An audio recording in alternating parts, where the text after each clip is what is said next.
Hello, everyone. I am Joshua Bornhoeft. I am here with Kevin Delgado. How you doing? Doing very good. We are at Gutter Pop Comics of Buffalo. I also am affiliated with Tuk Talks, a local docu-series here in Western New York.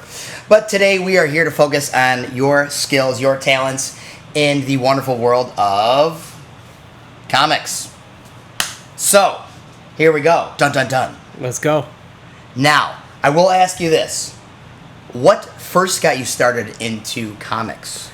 Reading comics. When I was a kid, I had an older sibling. She would bring me home comics.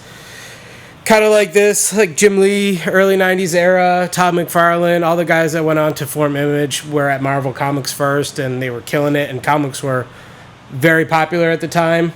And then you had things like the X-Men animated series, the Batman animated series, and that's kind of what I grew up in for a long time. Yeah. And, as I got older, I would just doodle and sketch and make up my own comics, kind of. And then my sister went to art school, so she would always bring me home comics when she would come home. And I had a big collection, and then towards high school, when I started getting into like girls and stuff, I kind of put it on the back burner. Yeah, I mean, they were important. Yeah, still are. Still are. Half the population. Yeah. That's So, great, yeah. but didn't you also went to school for art, did you not? Yes, I went to the Art Institute of Pittsburgh for graphic design, and it was actually at my time back in Pittsburgh when I kind of got back into comics. This is when I started reading them as an adult.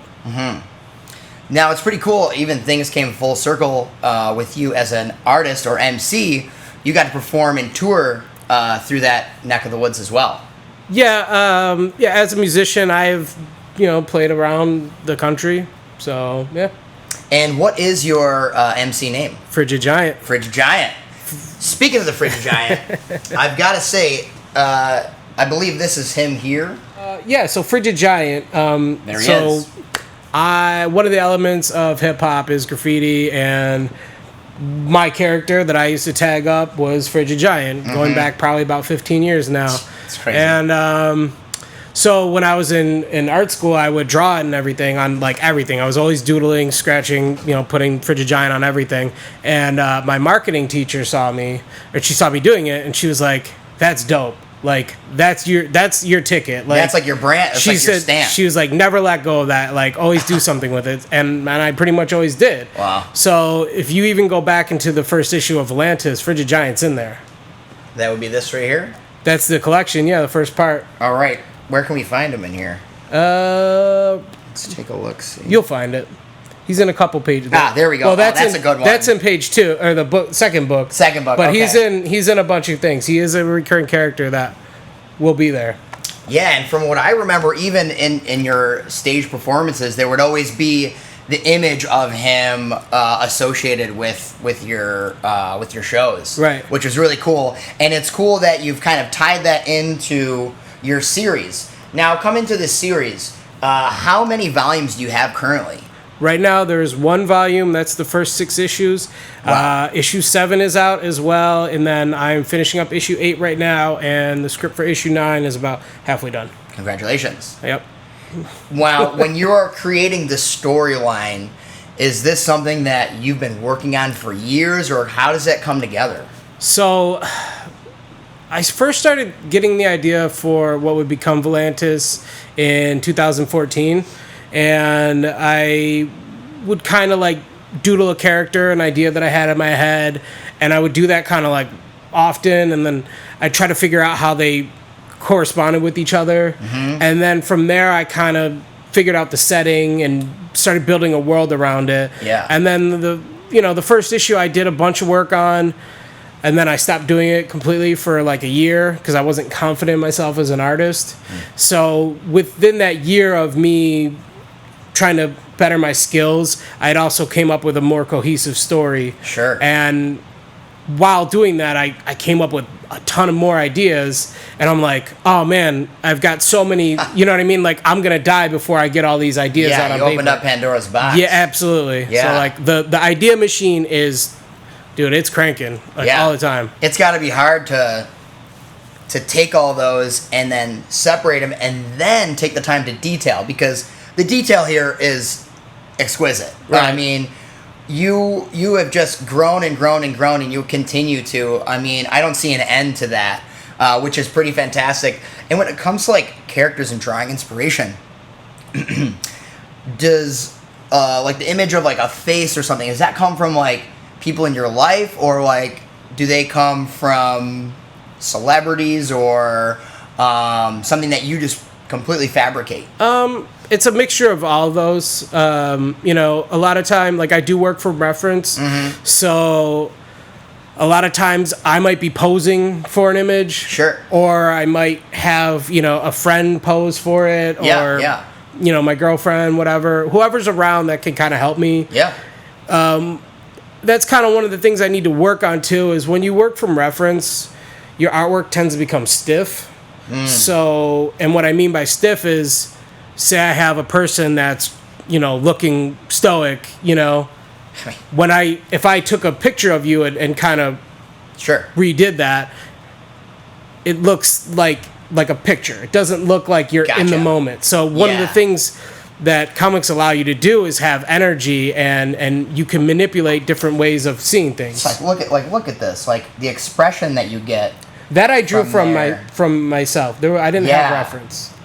And But other so things have reference. Right. I mean, that's clearly, you know who. Is that this guy? It's a little bit. There's a little bit of me and Let's see what we got here. Yeah, oh stop. yeah. Okay. All right. There's a little bit of me and everything that I make, though. So it's inevitable. Well, there's nothing wrong with that. I mean, you're painting yourself into the story, so to speak, because when it comes down to it, it's your story, and I'm sure there's different elements of your life that kind of bleed into it. But you know, basically, what I'm seeing is there's a chance that maybe even I could get an image in one of these stories. I mean, Anything's possible. anything's possible. I do have crowdfunding. I do have a GoFundMe. I will put people in the book. Usually, I like to, you know, try to get some money for it. Nothing crazy, but you know, it adds to, you know, it always feels good to be a part of something. Yeah, and for me to be an independent creator and publisher, like I kind of need as much support as I can, as I can get. Sure. So if someone wants to be in the book, you know, contact me and, you know, make a donation or something. That's all I ask for. Sure. I'm gonna immortalize you in a story that I'm gonna publish and promote. That's pretty good. You know what I mean? Yeah. Like it's kind of, you know, what's it called? Paying it forward. Sure. Absolutely. Now, not to bring it up, but, you know, we are going through a different time right now. And where has that kind of led you in terms of your art and even the direction for the comic book series? Well, you know, sad to say, it hasn't really changed my day-to-day too much, although it has taken me out of work. Sure. So I have more time to focus on my art and my books and everything, because Right. I still do work, semi-normal day job kind of thing for the time being. But it's given me a lot more time to focus on everything that I'm doing. And normally, my role in making a comic book, I'm doing the writing, the editing, the penciling, the inking, the coloring. You know, it's a lot. 6-7 people's jobs on a Right. normal book, which Right. I'm handling myself. So with that being said, normally it takes me about 5 months, 6 months to make a issue of Volantis. Now, we are in July, I believe, so say for the last 3.5 months, It's crazy. I've almost completed an issue of Volantis. I've done a ton of different art projects, commissions, and items that have been featured on different, you know, YouTube channels. Different internet, you know, outlets. And I've also done a mini comic that's going to be coming out very soon. Cool. And on top of that, and I also wrote a 30-page script for a new comic I'm doing that I'm very excited about. That's not Volantis. Man, he doesn't stop. and the issue 9 of Volantis is being halfway plotted through. So it's whatever. I'm tired just hearing about all the things that you got to do. I also made 2 albums. Is there anything else that we can add to this? I started working on a screenplay and a pilot episode for Volantis. Wow. A pilot episode, you say? Yes. Now, what is your goal with that? So I pitched to Netflix, Volantis. Wow. Yeah. That's a big step. Well, okay, so I had wanted to write a treatment for a show or movie. Obviously, probably going towards streaming service. Sure. So initially, I had thought you have enough content. Right. Well, if I wanted to do Volantis as a movie series, it would have to be a trilogy. If I wanted to do it as a TV show, it'd have to be at least 3 seasons.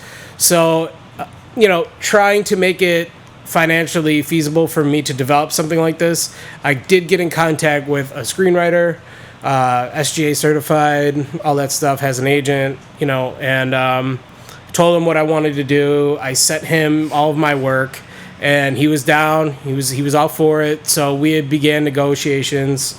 Part of this process was me writing a pilot episode outline, character treatment, sure, and some other things. Now the thing is, and I still want to work with the guy, but I don't know if you guys know how much screenwriters get paid. It's a lot of money. I'm an independent publisher.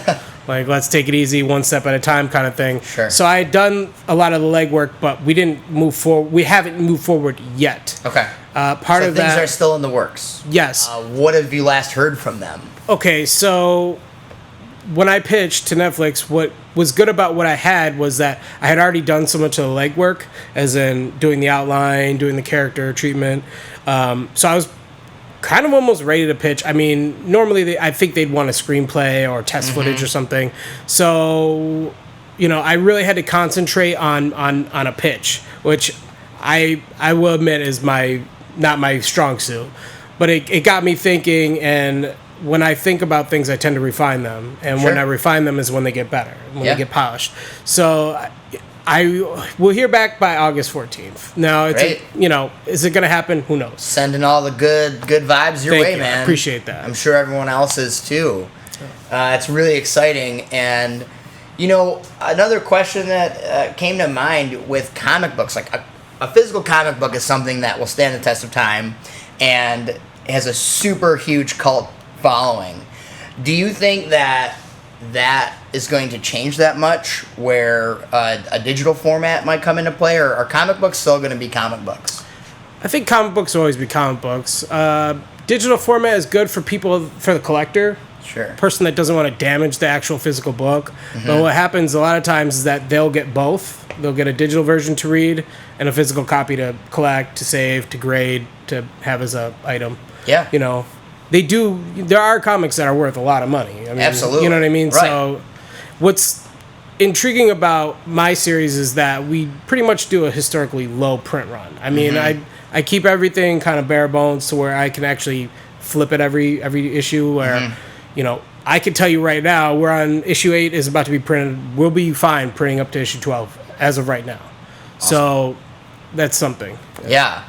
And with the current state of affairs, there's no large gathering, so a lot of exposure would come from going to comic book expos, Comic Cons, etc. Yes. And I know that hurts everybody. It brings everybody still back to that communal place where it does affect every single person. So no one has like the upper hand, but it's unfortunate where most of your new followers can come from that. Yeah, it's definitely been a challenge and a struggle. For 2020, I had a lot of appearances scheduled, and a lot were out of town. I was going to Connecticut, Chicago, possibly some other East Coast states. I was really making a push for this year to really get everything out. So not being able to do that has been a really big issue. But I'm still pushing the brand, and I'm trying to get more recognition. And the fact that I've had more time to elevate my art has really helped grow my following. I've had pieces featured on, Cartoonist Kayfabe, and that got me a lot of new fans and supporters. So I'm intrigued to see how these new projects fare when they come out. I'm hoping that my audience has grown, and every day I'm just trying to figure out new ways to do that, because like I said, I'm independent. I don't have a machine behind me. This is all, I work with other people, but I'm really the major force pushing everything. Yeah, you're wearing all the hats, and that's a tough thing to do from time to time, and it can be stressful, but you seem to be able to handle that quite well. And, unfortunately, those gatherings aren't able to happen. But yes, it's giving you time to pursue all those different creative outlets. Like, you are working on so many projects right now, and it's really exciting for us as your audience to sit back and wait for. We've got a lot of good things in the pipeline. Now, this here where is this kind of coming from here? This is a beautiful piece that you've worked on here. So this is a cover to a new comic that I have coming out. It's a mini comic called Midnightboris. I'm not sure if I pronounced that properly or not, but what it is it's a concept created by Deuce Ellis, who's a MC producer out of Brooklyn, New York. Okay. He had contacted me about doing a comic book for quite some time, and things just never kind of like came together. And then recently they had, with this downtime, he hit me up, hey man, I know you got free time. Do you want to actually get this done?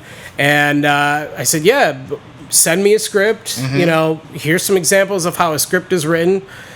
See what you come up with. So he sent me a script, and it was pretty legit. I mean, it followed, major outlines of a story.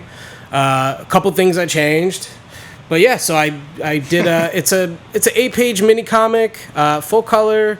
That's great. He's a space ninja, and it's just Who doesn't love a good space ninja? It's just kind of introduction to this space ninja like mythos, and like a little bit of world building. Nothing too crazy. Good cast of characters. It was fun to do something that wasn't Volantis, Yeah, kind of give your mind a break and right. and kind of let the wheels turn in a different way. Right. And, coming back even to music for a moment, and it really isn't just exclusive music, but you've also created some album art for some pretty well-known artists. Who are some of those people that you've worked with? I've done album art for Your Old Droog, Makami, Conway, Camouflage Monk, locally Alex Anonymous, Deuce Ellis, obviously said. I did a different piece for him. Teapot is a guy I like to work with. Man, I'm probably forgetting so many people right now. Oh, I did a piece for Jay Skis that I really liked. Well, it sounds like there's so many. Much, yeah. There's probably like 4 projects that haven't even been released yet that I've done. And that's great that people have probably seen your work and not even known, when they're picking up an album or things like that. So now people know. Yeah. Now they know. Oh, shout out Genesis. I did Genesis and Rubik's Cube. Yeah. Did a couple pieces for him. He's in Volantis as well as a character. So, cool.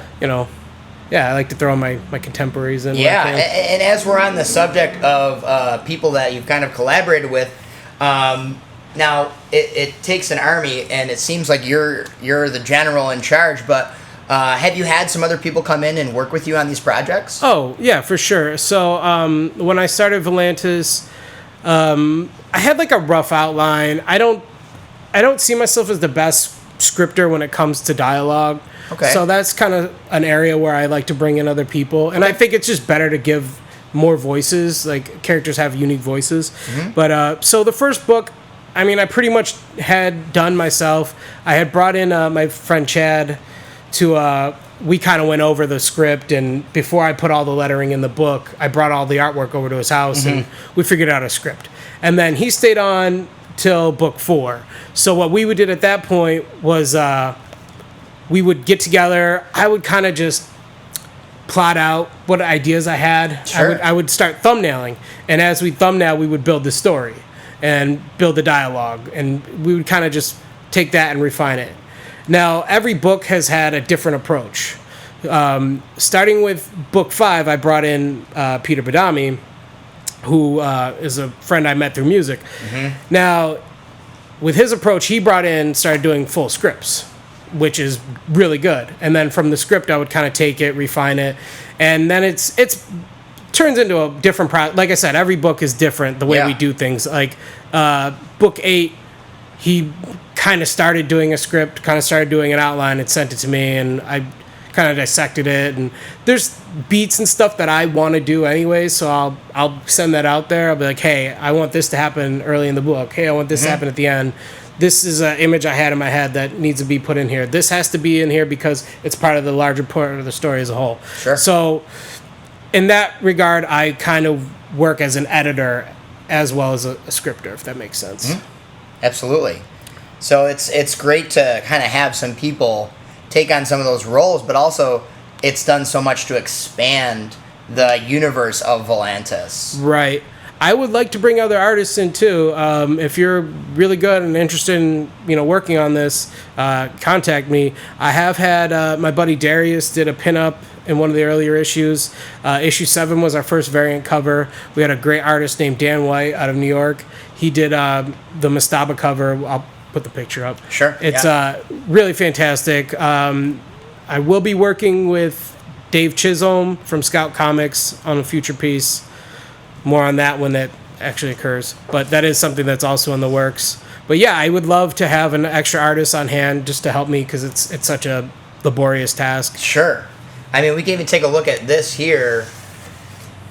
I mean, there's a lot going on here. That's probably my favorite piece in Volantis so far. I have to agree. So, can you tell us a little bit about the story of this particular moment here? In issue 8, you are introduced to a character named Cyborg Gimp, who is one of Peter's creations. That was a lot of fun. Is that this guy here? Create. Yes. All right. He sells livestock, mainly chickens. Okay, I see the chickens coming out here. Yep. All right. And they are cruising through Aguanile, which is the city that most of Volantis takes place in. Aguanile, you say? Yes. Very Aguanile cool. is the city that is the major setting for the book. Very nice. If you look down, and it's great because there's detail. Like, lives Deli lives. Deli lives. All right. I think I know a guy that might go by Deli Delgado, perhaps. Looks like it says livestock delivery. Yeah. Like it. Okay. Yeah. Wow, like you've got this guy throwing this rock, hitting. Who's this here? That is a magistrate guard. The magistrate is the police force of the Wendellas. Okay, and I gotta point this out. It was one of the first things I saw. This girl sitting down here. I believe it says "Will toot for boot." Yes, boot is a electronic drug that people take in Aguanile and other places in Volantis. And serves as a plot device throughout the series. Beautiful.